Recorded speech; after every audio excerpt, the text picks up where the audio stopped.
नमस्कार दोस्तों, फिर से स्वागत करते हैं हम आपका एक नए वीडियो श्रृंखला में। दोस्तों, ईश्वर की अनंत चतुर्दशी 1 सितंबर 2020 को है।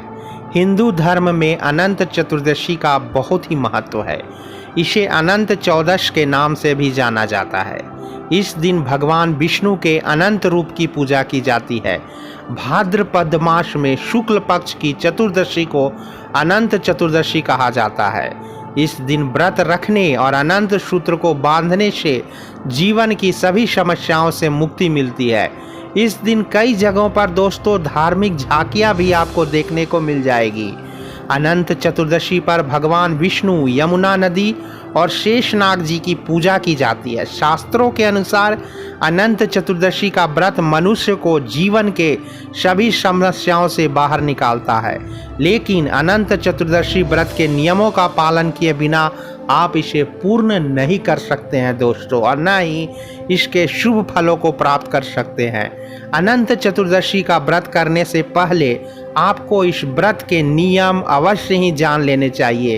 तो आइए जानते हैं अनंत चतुर्दशी व्रत के नियम, पूजा विधि और इसका शुभ समय और शुभ मुहूर्त। जी हाँ दोस्तों, अनंत चतुर्दशी का व्रत करने वाले साधक को प्रातः ब्रह्म मुहूर्त में उठना चाहिए और व्रत का संकल्प लेना चाहिए। उसके बाद माता यमुना, भगवान विष्णु और शेषनाग की पूजा करें। भगवान विष्णु के साथ कलश के रूप में माता यमुना और दुर्गा के रूप में शेषनाग को स्थापित करें। दोस्तों, इस दिन अनंत सूत्र बांधने की भी परंपरा चली आती है। इसलिए पूजा के समय 14 गांठों वाला अनंत धागा भगवान विष्णु के चरणों में अवश्य रखें और इसके बाद इसे धारण करें।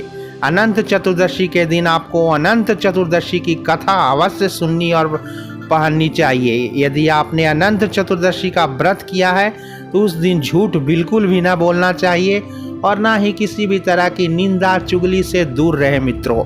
अगर आपने अनंत चतुर्दशी के दिन व्रत किया है तो आपको अनंत धागे को साल भर अवश्य बांधना चाहिए। यदि आप ऐसा नहीं कर सकते तो कम से कम 14 दिन तक तो जरूर बांधे दोस्तों। अनंत चतुर्दशी के दिन यदि आपने व्रत किया है तो आपको इस दिन नमक का सेवन बिल्कुल भी नहीं करना चाहिए। हो सके तो आप मीठा आहार ले सकते हैं।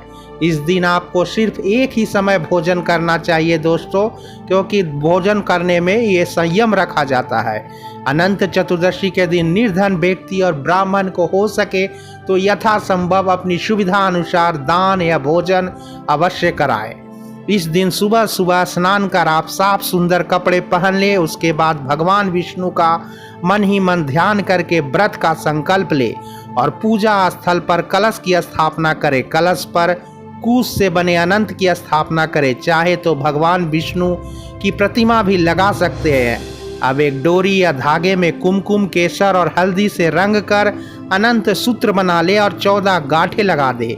इस सूत्र को भगवान विष्णु को अर्पित करें। अब भगवान विष्णु और अनंत सूत्र की षोडशोपचार विधि से पूजा आरंभ करें और मंत्र का जाप करें भगवान विष्णु का, ओम नमो भगवते वासुदेवाय।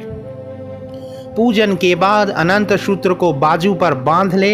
इस बात का ध्यान रखें कि अनंत सूत्र पुरुष अपने दाएं हाथ पर और महिलाएं बाएं हाथ पर बांधे।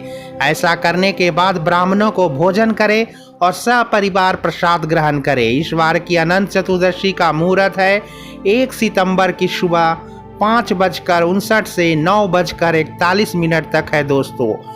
पौराणिक मान्यता के अनुसार महाभारत काल से ही अनंत चतुर्दशी व्रत की शुरुआत हुई है दोस्तों, और इसका महत्व बहुत ही है दोस्तों। यह भगवान विष्णु का दिन माना जाता है। अनंत भगवान ने सृष्टि के प्रारंभ में 14 लोक, तल, अतल, वितल, सुतल, तल आदि लोकों की जानना की। इसलिए इस व्रत की महात्म्य के बारे में बताना असंभव है, अर्थात सूर्य को दिया दिखाने के बराबर है। ये अनन्य प्रतीक वाला व्रत है। अनंत चतुर्दशी का व्रत भगवान विष्णु को प्रसन्न करने और अनंत फल देने वाला है। इस दिन व्रत रखने के साथ साथ कोई व्यक्ति यदि विष्णु सहस्त्र नाम का पाठ करता है तो उसकी समस्त मनोकामनाएं पूर्ण होती है। भारत के कई राज्यों में इस व्रत का प्रचलन है और इस दिन भगवान विष्णु की लोक कथाएं भी सुनी जाती है दोस्तों। उम्मीद है दोस्तों आज की यह जानकारी अगर आपको अच्छी लगी तो हमारे चैनल को एक लाइक, शेयर और सब्सक्राइब कर हमें मोटिवेट करते रहे। धन्यवाद दोस्तों।